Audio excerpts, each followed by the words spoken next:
progressive era was approximately 1900 to 1918. Austrian Economics, said Forbes magazine, is getting more and more attention in a world grown weary of socialism and other government failures. And Murray Rothbard, added Forbes, is the happy warrior of the Austrian School. The greatest living champion of economic freedom, he's written 17 books and literally thousands of articles. Professor Rothbard is academic vice president of the Ludwig von Mises Institute, and he teaches at the University of Nevada, Las Vegas. Dr. Rothbard, who National Review says makes the dismal science sing, speaks here at the Mises Institute's summer school on the future of Austrian economics. In order to, well, since the first Mises University was last summer about this time, and since that event, we've gone through cataclysmic changes in the world, and what we've seen, I think, in this last part of last year and continuing this year is the most exciting event of the 20th century, certainly in my lifetime, I think, in the 20th century, namely the total revolutionary collapse of socialism-communism. And it was just fantastic, and that's part of the case for optimism about the future. Excuse me, is the fact that something happened which nobody had predicted would happen in any sort, at least at that time, in that sort of way, is that we had a totalitarian monolith.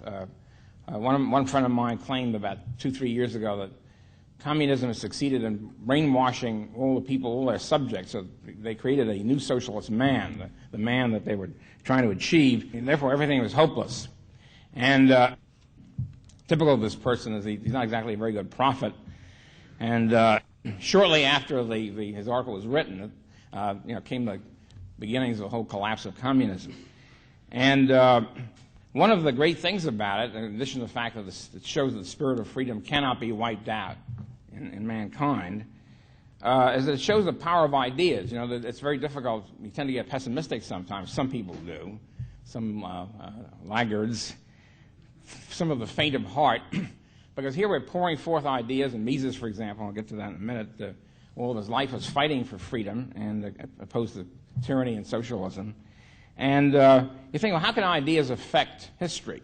And we're locked in, of course, we all know about the public choice trap. The public choicers, who tend to be free market people, are trapped in this extremely gloomy, pessimistic world outlook, namely that special privileges, of course, as we all know, special privileges out to shaft us 24 hours a day. They're constantly working for lobbying and special privileges and monopoly and contracts and all that. And the rest of us, the consumers, or the average person, is not interested in any one particular focus, like the sugar market or the grain market or whatever, 24 hours a day. And therefore, the consumer is, quote, rationally ignorant, unquote, and uncaring about these particular fields and areas. And therefore, it's inevitable the special privileges always win out, and tyranny and statism win out, and that's it. There's no hope. And every person, since every person is only interested in their narrow, short-run economic interests, there's no way of getting out of this trap. George Stigler, for example, the distinguished dean of Chicago School of Economics, or one of the two deans at least, view is that ideas have no influence on history whatsoever. I mean, it's as if everybody's writing in a sort of a vacuum, or writing for each other professors. And there's no point to any of this as far as affecting history goes. And coming from an historian of economic thought, it's kind of a depressing picture. So why are you doing all this if none of this has any impact? So, but we find out here a dramatic example of the exact opposite. In other words, here was the communist system, totally locked in, as I say, alleged monolith, special privileges with nomenclatura, totally dominant. Everybody had to work for the state. Everybody's lives were organized by the state and commanded by the state. And therefore, there seemed to be no hope.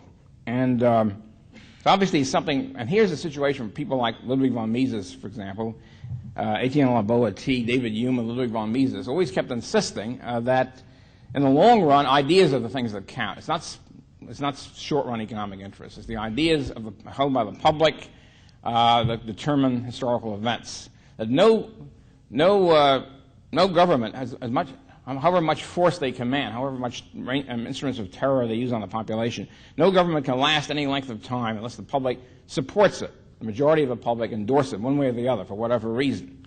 And this seemed to be outmoded in the days of totalitarianism, the days when the government has all these dread instruments of torture and high technology at their command. How can the average person resist this? And you know, we've all read Orwell's 1984. Of course, it's a very gloomy picture. Everything is shot. Everything is finished. The totalitarian elite will win out. And then at the beginning of all this process, Ludwig von Mises in 1920 wrote his famous article, An Economic Calculation of Socialist Commonwealth, at the beginning of this whole monstrous collectivist process in the 20th century, and he said it's not going to work. In other words, in addition to the moral ideas, the moral failures of socialism and all the other, and the political philosophic failures and sociological failures, this ain't going to work. Socialism is impossible, as he put it, and cannot plan a modern industrial system. It's going to fall apart. Can't calculate. And this was allegedly rebutted. The socialists, by the way, in those days took this very seriously. This is the first time that they'd come to their attention as a problem other than the incentive problem. You know about the incentive problem. Everybody acknowledged that from the very beginning of socialism, even before socialism. The great socialist experiment of the Soviet Union was established. The incentive problem is if everybody's equal and if everybody takes according to his needs and gives according to his ability, who's going to take out the garbage? Who's going to do the dirty work? What's going to happen? And the answer, basically, if you think the socialist was, socialism will create a new socialist man, which will be cheerful and robotic and dedicating his whole life to the service of the state apparatus. And essentially Mises said, look, even setting that aside, whether or not you can do that, even having a bunch of robots who are cheerfully rushing to obey the commands of the state, what will the state be able to tell them? What will the state tell them to do? How will they be able to plan and calculate and where some production should be established and what processes should be used and what combinations and so forth? And he said they can't do it because there's no free market on the means of production. There's no genuine market which establishes a genuine price system, and therefore they won't know their cost, they won't know if they're doing well or badly, and the whole thing will fall apart. Socialists, taking this very seriously, try to refute it. We had about 20 years or 15 years of debate back and forth, especially in Europe, where Mises, of course, was published. The conclusion, which was accepted by every right-thinking economist by the late 30s, was that's okay, we can have a market socialism, we can tell the managers to play market, so forth and so on. And this was generally accepted by the establishment. And everybody sat back, well, that problem was disposed of, they don't have to worry anymore. Socialism is okay, we just have this artificial market, so-called market. And Mises refuted that in Human Action. And the economic establishment, so to speak, determined that the whole problem was over, don't worry about it, socialism can do it.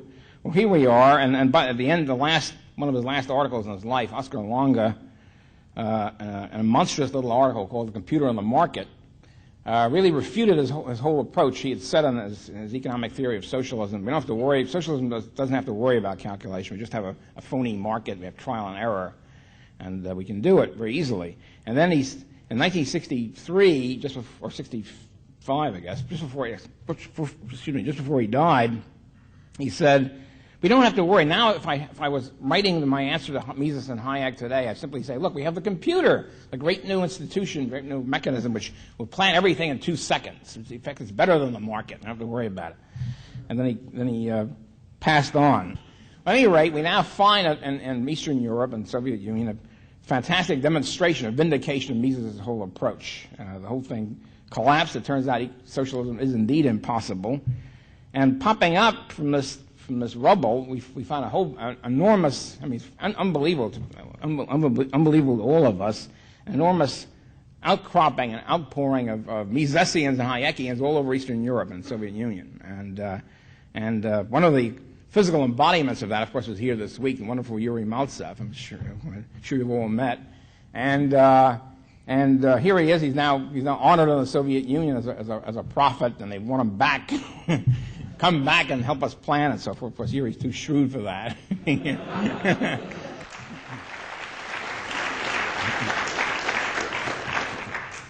To me, one of the most moving, and this is, by the way, an example of how the Mises Institute works, and one of the most moving examples of both the Mises Institute and this unbelievable desocialization occurred this spring, April or May, when Mises Institute put on a desocialization conference in Washington, and it was like a People's International. We had a discussion of socialist planning in Eastern Europe. Uri talked about the Soviet Union, and Hans Hoppe talked about Germany, and we had a great guy who was a Polish-American who emigrated from Poland in the early 80s talking about the Polish planning, and we also had a top economist from Lithuania. It was a very moving, one of the most moving experiences I've ever had, because everybody thought the Russian tax would be moving in about any day.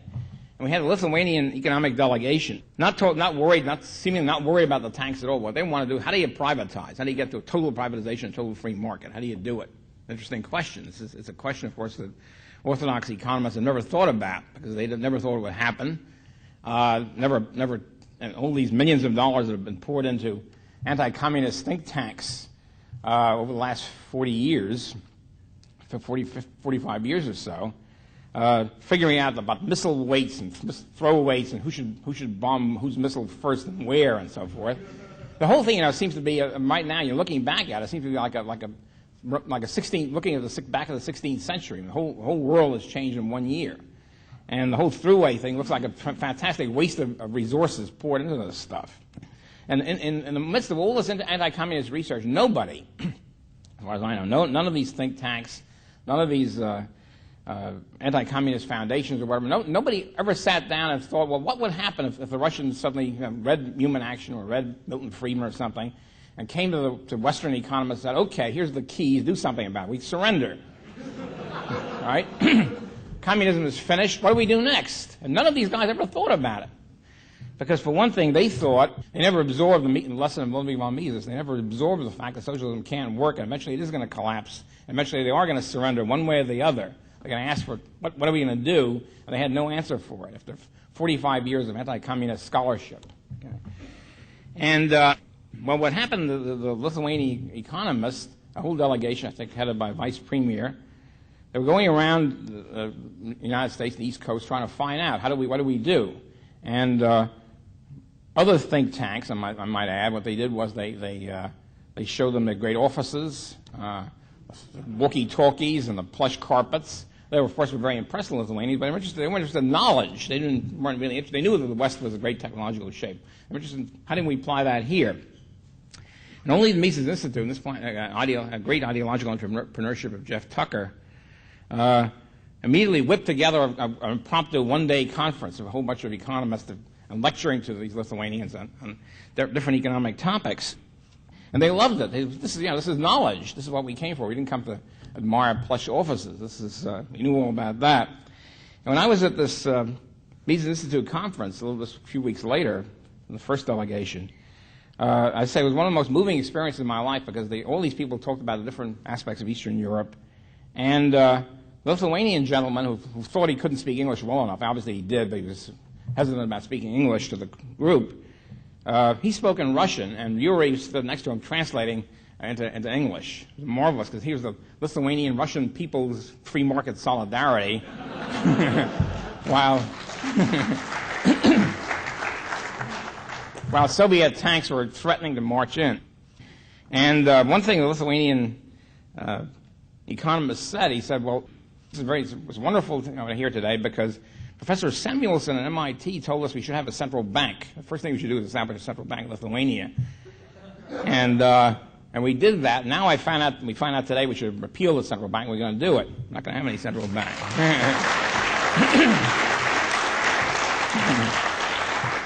So here's a beautiful example of the influence of ideas on history. And he said that. He said one thing I should say is that I was going to remark before that the whole implosion, the whole revolutionary implosion in Eastern Europe, shows the powerful influence of ideas, because they simply said, we're nuts to you, we're not going to obey orders anymore. It was like nonviolent mass civil disobedience on a fantastic scale. And so here we have, as I say, nobody could predict the exact form of this, but here it was like a domino effect. One country topples, communism topples, and the rest of them topple. And the form it took was for example, in Romania, it was a dramatic example because the troops were shooting, the Ceausescu troops were shooting into the square, and these people, they didn't flee. They just stood there and they said, the heck with it, we'd rather die than live under communism anymore. And that was it. At that point, the soldiers turned their guns on the officers and the whole thing. We had a point where Ceausescu issued orders and nobody listened to them. This is the great libertarian's dream, that the guys on the top are ordering and butchering millions of people. All of a sudden, they issue orders and everybody says, nuts to you. That's we ain't listening no more.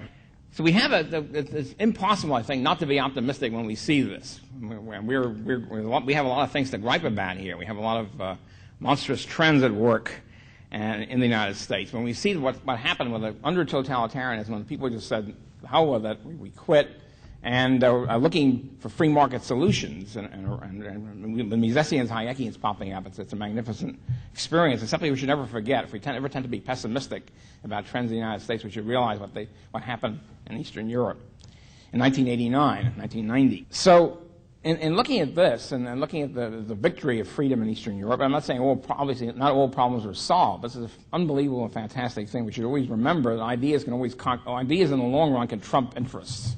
Trump economic interests. Looking back at this, at Mises being the originator of this, of the knowledge that socialism is impossible and can't work, I think we should look back at Mises' life and what happened, and the events in Austrian economics to gauge the future. We have to look at what's been happening in the recent immediate past. As I said, after collectivism was being established and socialism was being established in the world, in Europe, Mises wrote this article. In addition to that, he was discriminated against. He couldn't get a university post in Austria, paid university post. He got an unpaid post, prestigious but unpaid, which meant, of course, he had to find work elsewhere, largely because he was opposed to socialism and collectivism. And there were only two kinds of economists or social scientists who received paid university posts in Austria at the time. Either Marxists or fascists or corporatists. That's it. They were the only respectable. That was the wave of the future. And the laissez-faire was reactionary, Neanderthal, and part of the 19th century, which was being displaced by the great progressive new century, the 20th century. So in addition to that, the second thing which disqualified Mises from a paid university post was he was uncompromising. He was a great guy. I mean, he's sometimes been accused of being personally abrasive. I never saw it. Those of us who studied under him in the United States. He was unbelievably sweet. He was constantly urging people, finding research projects for people to do, which he usually didn't do, of course, but always coming up with ideas and always being unfailingly courteous and unfailingly and non-bitter about what had happened to him. And so here he was, but he refused to compromise one iota. In other words, he didn't bend with the wind, with intellectual winds, which all too often happens in the world, as we all know. He didn't say, well, let's try to work within the system and say statism is okay, but you should have a little bit of tinkering here and there, like a little currency reform or a little wage reform or something like that. He was absolutely uncompromising and kept developing his ideas and his great works. And in the meantime, not having a paid university post, he had a full-time post as chief economist for the Chamber of Commerce, which in Austria was a government agency where businessmen elected representatives to this chamber, and they would have a staff, and they would advise the government. As a result, Mises became the major economic advisor, although his advice wasn't listened to very much. He was tremendously respected. So he almost single-handed, he and a couple of friends of his were essentially single-handedly stopped the Austrian inflation, which was rampant, as well as the German after World War I, stopped it from a runaway inflation. He stopped it at 1,200% or whatever, instead of becoming as in Germany, 1 quadrillion marks to the dollar. There was only 1,200 Austrian shillings or whatever, pfennigs, whatever the currency unit was, to the dollar. Later in his memoirs, which was written in the midst of his flight from Europe in 1940, he said now he's looking back on it, he wishes that he hadn't fought it because it was hopeless in the long run anyway, because it just lengthened the time of the inflation, just slowed it down, and the result was the banking crash and collapse in 1931. But as a matter of fact, one of the very sweetest things, one of the most charming and moving passages in his book, he said he's always been accused of being too uncompromising. If only had waffled, he might have been more influential. And looking back on it, he said, no, I wasn't hardcore enough. I wasn't uncompromising enough, looking back on it. I should have been tougher. He comes to the United States as a refugee. Again, gets no paid academic post in the United States, despite his tremendous creativity and unbelievable erudition, at a time when every Marxist, semi-Marxist, social democrat, Menshevik, Trotskyite, whatever, Bukharinite refugee got top academic posts, was feted, welcomed at top universities. Fortunately, at that time, we had, he got a small foundation grant in New York, penniless, small foundation grant to work on 2 great books which came out in a couple of years. Mises, by the way, was the sort of person that got a grant, and in 2 years there was a book. And something which many of us try to emulate. And 2 great books, Bureaucracy, still a magnificent book explaining the difference between the workings of profit operation, private profit and loss operation, and government operation, which has to be bureaucratic, as he said, and non-profit organization. I'll get back to that in a minute, because there's a whole uncharted area which Austrian economists haven't dealt with, nobody else has dealt with, really, of the economics of non-profit organizations. How do they work? Is it possible for them to be efficient? And Mises pioneered in that. And also his book, Omnipotent Government, which at the time was extremely important and influential, because he was the first one to show, in those days, the ruling doctrine here, promulgated by a Marxist refugee from Europe, Germany, was that Nazism was simply the last final stage of evil capitalism. In other words, the capitalists turned to the Nazis to crush the rising proletariat. And that's the basic explanation of Nazism. And what Mises pointed out was, this is ridiculous, what Nazism really is National Socialism. It's a form of socialism and collectivism in the German nation.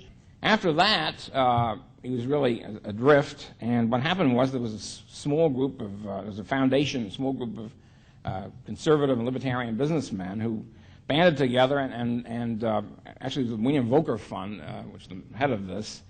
The William Volcker Fund is an unsung, forgotten institution, which really was like the candle in the catacombs or whatever. It preserved, maintained, and fostered, all during the 1950s and early 60s, late 40s to early 60s, libertarian and conservative scholars. That was a period you have to realize there ain't no such thing as free market economists or social scientists or anything. Everybody was either, and the ruling fashion was, you're either a communist or communist fellow traveler, or you're a social democrat. That's it. That was the range of debate. Are you a social democrat, or are you a commie? Being a free market person was being some sort of 19th century reactionary fascist Neanderthal. So Harold Luno, the head of the Volcker Fund, was searching around for his first task, he felt, was to find a paid university post in the United States for Mises and Hayek. Hayek was in England. Hayek had a post in England. Mises had no position at all. The result of which, of this detailed search, was he couldn't find a paid university post for either of them, interestingly enough. And in other words, this replicates Mises' experience in Austria. And Mises, the best he could do for Hayek was the University of Chicago Economics Department rejected Hayek as being reactionary, Neanderthal, and whatever. But he found an unpaid post for him in the Committee of Social Thought in Chicago, which is a highly prestigious graduate department. But the problem with that is, if you graduate with a PhD in social thought, where do you teach? I mean, there are no departments of social thought any place. So it's very difficult to get a teaching position, do anything with it. Usually they end up at history departments, but it's kind of difficult. You're not certified historian, which, as we all know, is very difficult in any field to break through the crust. So, but Hayek gets an unpaid post. In other words, the Volcker Fund paid for his salary, Hayek's salary. And Mises, the Volcker Fund paid for his salary as a visiting professor at NYU in the Graduate School of Business Administration. But the major influence that Mises had was a private seminar which he gave in his every week in the Department of Commerce offices, Chamber of Commerce offices, and was a magnet for all the top students in Europe, all the top young social scientists and economists and philosophers in Europe, and even the United States and England. I came to this because this was the great center of research from the early 1920s until 1934. And he tried to replicate this with us in the United States. And unfortunately, I felt very sorry about it because the caliber of the students there was not exactly up to most Vienna par, to put it very, very kindly. He did totally uncomplaining, was pressed on, and did his very best to stimulate, as I said, research in students. And this was a period from when he was here from the mid-40s until he died in 1973. It was sort of like, as I said, a candle in the darkness. There were very few Austrians, very few free market people. Even when the free market became more respectable, there were almost no Austrians. But he, as I say, pressed on. He was extraordinarily productive and extraordinarily cheerful in this whole process. When he died in 1973, just coincidentally, the next year, that was the year 73, 74 of the great collapse of Keynesianism, because that was the first year when the process of so-called stagflation or inflationary recession became evident. It happened before a little bit, but it wasn't evident. All of a sudden, 73, 74, is an inflation, 13, 14% inflation, so-called double-digit inflation. And at the same time, it was a big recession with unemployment and bankruptcies and all the rest of it. What are you supposed to do about this? Keynesian doctrine, of course, is very simple. I mean, the equations are complicated, but the practical conclusion is very simple. The government is the great macro steering wheel, or whatever. The economic system is wonderful in the micro sense, but in the macro sense it's totally without an anchor, without a rudder. It needs a great helmsman, namely, of course, the government. Provided the government is steered by Keynesian economists, that's, of course, a key. And looking at the controls and the indicators and statistics, if the Keynesian economist finds that there's a recession and prices are falling and all that, you pump in spending, usually, of course, meaning increasing government budgets. If you find there's a boom and there's prices going up and so forth and inflation, then you take out spending, mainly almost always, of course, by increasing taxes, never by cutting the government budget, by the way. This is part of the Orwellian memory hole of the original Keynesianism. So you increase taxes by sopping up, quote, excess purchasing power. In other words, we have the excess purchasing power after the government has already inflated the money supply, and we've all gotten it. Then we become excessive, and they have to sop it away again. It's sort of a 1-2 punch to the economy, to the people. So here we have a situation, however, where we have two things happening at once. Inflation, prices are going up, and yet there's also a recession. What are you supposed to do? Do you pump in spending and you take it out? You can't do both at the same time. Despite all the equations and computer or whatever, you can't pump in spending and take it out at the same time. So they were finished. I mean, essentially, Keynesian has been dead from the neck up since 1974. It doesn't mean they quit. Nobody ever quits. It's one of Rothbard's laws of sociological laws. I have a whole bunch of them which have evolved over the years. And one of them is nobody quits. Now, it's not an apodictic law like praxeology. Once in a while, somebody does quit. But it's a tremendously good empirical generalization with high predictive value. Okay, so it's coherent and it has great predictive value. At any rate, so they hang in there. They try the best they can. They pump in a little bit of spending, take out a little bit of spending, hope that something works. In this situation, in this real collapse of Keynesian, I mean, Keynesian theory had a lot of weaknesses before. Ever since Modigliani's first equations, it became evident that it assumes that wage rates are fixed downward, which nobody really realized before. But a practical political collapse is much more important, and unfortunately, in real life, than a theoretical collapse. So, with this political collapse, Keynesianism, I say, was really bankrupt, and this begins to dissolve the ruling hegemonic paradigm, and people looking around for other answers. Next year, Hayek gets the Nobel Prize, and one of the interesting, in tandem, of course, with left-wing socialist Gunnar Myrdal. It's not to make it too terrible and reactionary. Now, the interesting thing, this is a big shockaroo to the economics profession. And one thing I want to stress here, I don't want to disillusion any young students here, but economists are almost all of them obsessed with the Nobel Prize. I mean, there's betting pools every in the early fall. Who's going to get it this year? And there's all sorts of stuff going on. Everybody's very interested in the Nobel Prize and who's getting it. Before Hayek, as I remember, all the recipients, almost without exception, were mathematical Keynesians, Keynesian econometric types. And all of a sudden, Hayek gets it. Who the hell is Hayek? Nobody had ever heard of him. See, one of the things about the economics profession, they're not exactly steeped in their own history. I mean, if something was written 10 years ago, nobody knows about it because it's part of the model of physics. If economics is a hard science like physics, which all these people hope and think it is, then physicists don't read 1930s physics unless they're antiquarians, which is what Einstein did or something. Basically, you read the latest journal articles, the latest textbooks, and that's it. You don't worry about what some bozo thought 20 years ago. And so trying to make this the paradigm in economics results in a tremendous loss of knowledge on the part of most economists. So who's Hayek? How did this guy get the Nobel Prize? Who is he? And then it becomes a resurgence because people look back, they want to find out what did he say that earned him the Nobel Prize, and well, this is interesting, I never heard of this. So with this research, unfortunately, some of us conspiracy theorists, this is, of course, a totally unproved hypothesis. It's been cherished by many. I don't necessarily hold it, but some of my friends do. Is that the point is that Hayek got his Nobel Prize not for this later stuff, not for evolution and the rule of law and that sort of thing. He got it for his Misesian business cycle theory, which he had expounded and elaborated in the late 1920s and early 1930s. That's what he got it for explicitly. So the conspiracy hypothesis is that they waited for Mises to die before they gave Hayek the Nobel Prize, because Mises died in 1973, Hayek gets it in 1974, and they would never give a Nobel Prize to a monster like Mises, so they waited until Mises to die for giving it to Hayek. He was much more of a compromiser. If you read his Constitution of Liberty, for example, there's pro-planning stuff, pro-status stuff all over it. So at that point, this sort of sparked a regeneration or revival of Austrian economics. It might not be a total causal connection, but it certainly is an impressive coincidence that the first Austrian seminar since Old Austria occurred, a week-long conference occurred in Royalton, Vermont in summer of 1974. All the younger and whatever Austrians there were gathered together. It was a wonderful thing because we all met each other for the first time, mostly. What, you're an Austrian? Well, fantastic. This is like saying the catacombs.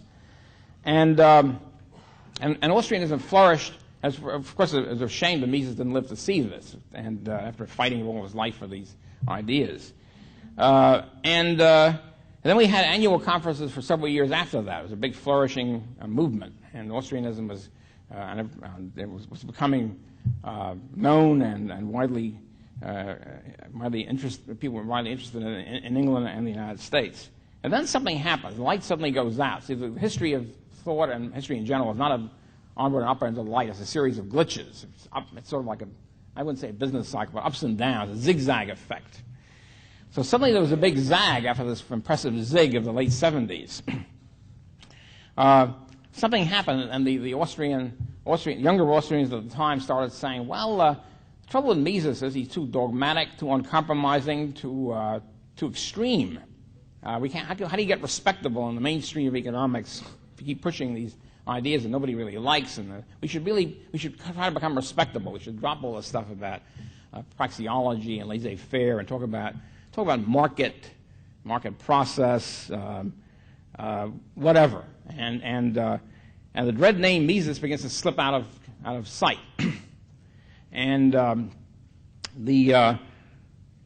this is of course really replicating in death what Mises had suffered in his life, except this time it was essentially a stab in the back by people who called themselves Misesians, who understood the situation and then basically sold out, if you look at it very bluntly, sold out for potential respectability funds, mainstream publications, tenure, and all the rest of it. Well, in this rather dire situation, and it's not an accident, by the way, that the funding sources, almost a single funding source for this whole revived Austrian movement in the late 70s, which was flourishing very nicely, was one person, one billionaire. And the billionaire had a paradigm shift in his head, and all the other acolytes, so to speak, or fundees of the billionaire suddenly and coincidentally shifted with it into this idea of, and we began to hear, as I say, not only that Mises was too extreme and too dogmatic, talk about him, began to talk about synthesis with Marxists. This is the late development since like 1980 or so. It's important for Austrians to really have to understand the great contributions of Marx and Lenin and so forth, and we should have a continuing dialogue. I'm sure Yuri would appreciate this. And flight from the Soviet Union to come to the United States or Austrians to find out, hey, we should have a synthesis with Marxists, right? Let's join in. Or a synthesis with nihilism. And there's no truth. How do we know anything is true? And all sort of fashionable philosophic guff. Marxo-Freudian nihilist guff from the continent. And this was becoming the ruling paradigm because the billionaire funder was in favor of it, basically. I mean, I don't want to have a simplistic monocausal analysis here, but that's the way it looks to me. In this situation, in this rather pretty grim and depressing situation where Austrianism has really collapsed, because Austrianism, as I said in the last week, is really Misesianism. In this situation, one person decided to do something about it. And this person is Lew Rockwell, who's responsible for everything we have today.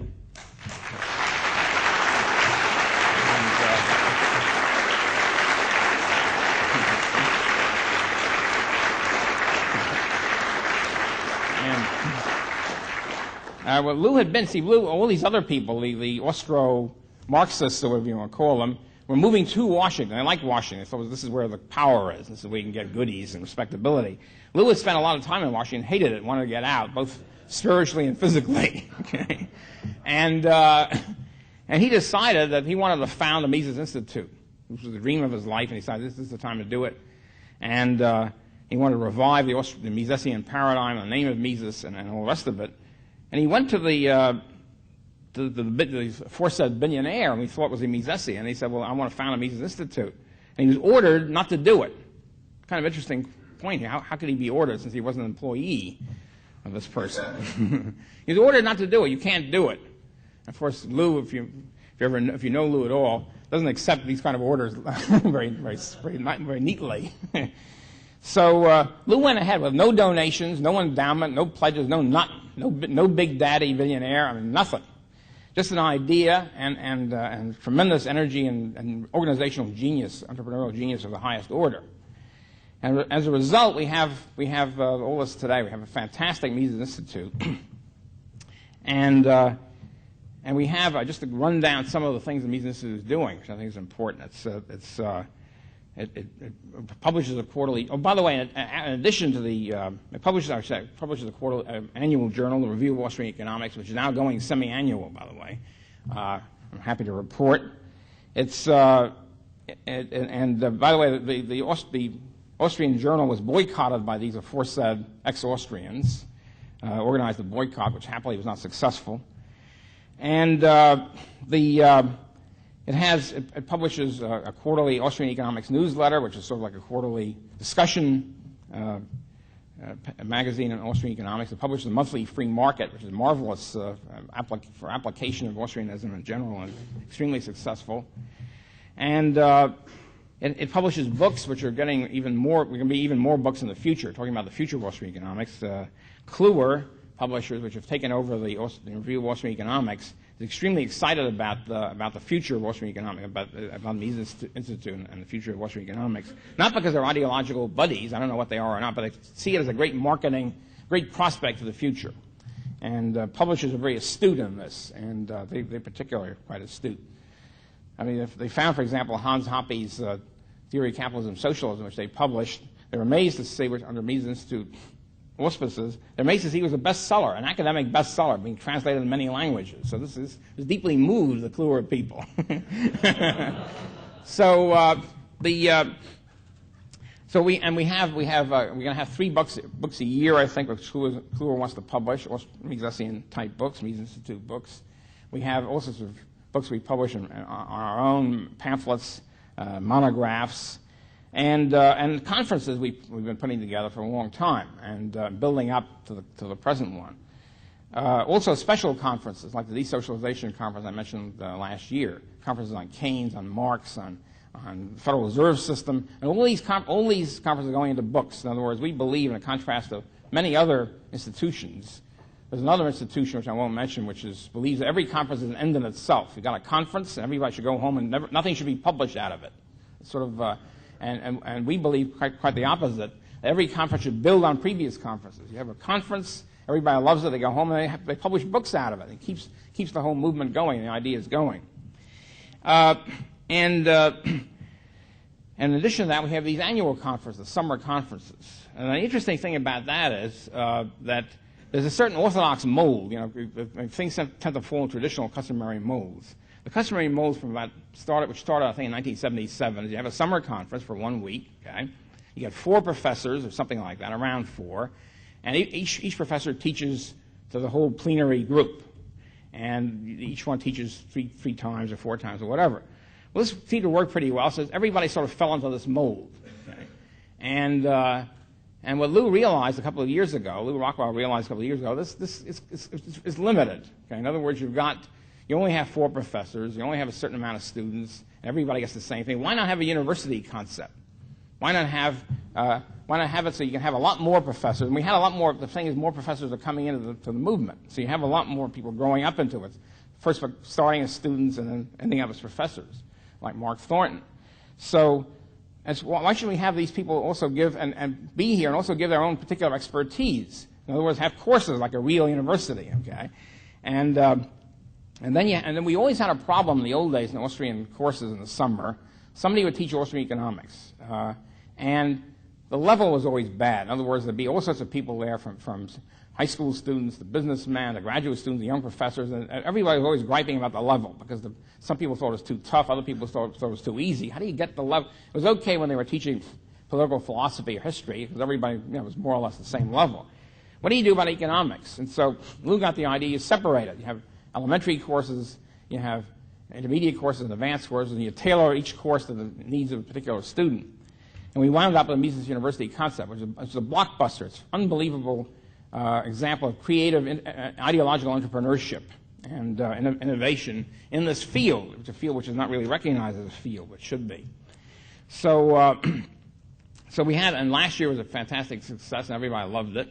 And this year even more so. Each year is better than the preceding one. In this case, the Whig theory of history seems to work. So, the only thing I don't like about it, in a sense, is that it's like a real university. You don't see them. You want to talk to people. You want to talk to my friends or whatever. Oh, sorry, I have to go off to the next class. But that's the inevitable as the university takes over, so to speak. So, and we have more faculty, more students, and different segregation, so to speak, by quality and depth of courses.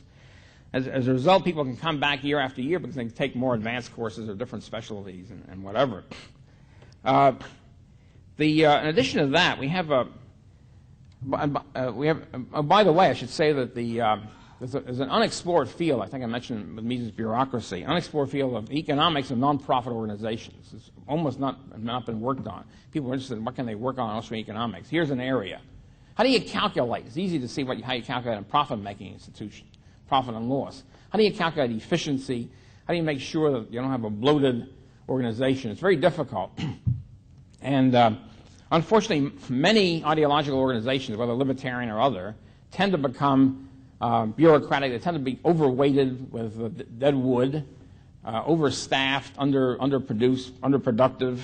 The quality tends to go down. The emphasis tends to be on show rather than content. And what Lou has done as part of his entrepreneurial magnificence, I think, what he's done is to have an organization here which is has the highest marginal productivity of any organization in the country, bar none, a nonprofit organization in the country. In other words, fantastic output. Every person here is a very tight ship. I mean, the staff is about, 1/3 of any comparable organization. Each person is dedicated, extremely competent, and works very hard. And as you probably all know this week. So, and the result of this is the growth of the Mises Institute, both in content and quality and in quantity and in influence. Essentially, we've beaten the Austro-nihilists and the Austro-Marxists. I mean, they're out of the picture. They've had it, and doing it against tremendous odds. In a sense, against the odds of a billionaire opposition. In a sense, it's very much like Mises conquering in the long run over the odds that he faced. One interesting thing about Mises' strategy and general strategy and outlook, we wanted to form a graduate school in economics. I forget now, it was the 1950s or 60s, somewhere around the dark ages. And Mises was going to be the president of this graduate school. It was going to be called the American School of Economics. And he insisted, us younger people were on the board of trustees because they wanted young blood. I mean, you know, it was a long time ago when I was young blood, right? So, and Mises kept saying, well, don't forget, as you're doing this high theory and scholarship, don't forget to have continuing lectures to businessmen and the general public. At the time, I didn't really understand that. I mean, why does he keep making this point? But I understand it very well now, especially since Joe Salerno has pioneered, and looking back over the Mises-Hayek differences between Mises and Hayek on the economics of socialism, and also on the rational versus the irrational view of exchange and specialization. The point that Mises was really making was that since he believed that people do change history, that ideas do change history, that people are conscious actors, and their decisions really determine events, it's very important for everyone, not just scholars, not just philosophers and economists. It's important for everyone, all the general public, businessmen and the public, to understand the importance of the free market, to understand that crippling the free market is death, I mean, literal sense. It leads directly to the terrible situation in Eastern Europe from which they finally getting rid of. So that it's very important not just to get the high-flown journal articles, it's also and equally important to spread the basic truths of free market and laissez-faire and the evils of collectivism and interventionism, spread that to the general public and the business. And that was the point. It wasn't just sort of a peculiar whim on the part of Mises. It was rooted in his general strategic theory of life and the importance of reason and ideas on historical events. The interesting thing about Mises, the more I read him and go back and read the stuff, the greater it looks. I mean, it's fascinating. More insights come in as I reread Human Action or Socialism or his great works. So looking to the future and looking to what are the prospects for Austrian economics, I think it's inherent in the current situation. Obviously, it's not determined by, but certainly we get great leads to what we can expect in the future. Namely, just look at the fact that in Eastern Europe, the economists of Soviet Russia and Eastern Europe, Mises and Hayek are revered figures. Nobody reveres Keynes and Galbraith out there. I mean, they had it with socialism and statism. They're just trying to figure out how to get to what we've been advocating all this time. And if that's true in a system where human nature is supposedly transformed, obviously it wasn't, it should be also true, of course, in the West and in the United States, where we haven't gotten to the socialist stage yet. And with the growth of the power of ideas, I really think in the long run, truth wins out. Of course, could be a too long a run for us to worry about, but I think it's winning out right now in the short run, in that sense, in the medium run, if you want to put it that way. And we have with the growth of the influence of Austrianism and Mises Institute, and the prospects look terrific. I mean, there's continuing growth, as I said, in quantity and quality. And I think one of the lessons of looking back on the Mises himself and the Mises Institute itself is not to cave in. In other words, not to think that you're gonna don't sell your soul for a mess of pottage, so to speak, because that's what you're gonna get, a mess of pottage. If that, what happens is that in the long run, which is not very long, these compromises and caving in simply don't work. They don't work pragmatically. In addition to the moral aspect of it, they just simply don't work. They're repudiated, and whereas if you follow what you believe, not only is it a very joyful thing to do it, you also win out, which I think we're going to win. Venceremos. Thank you.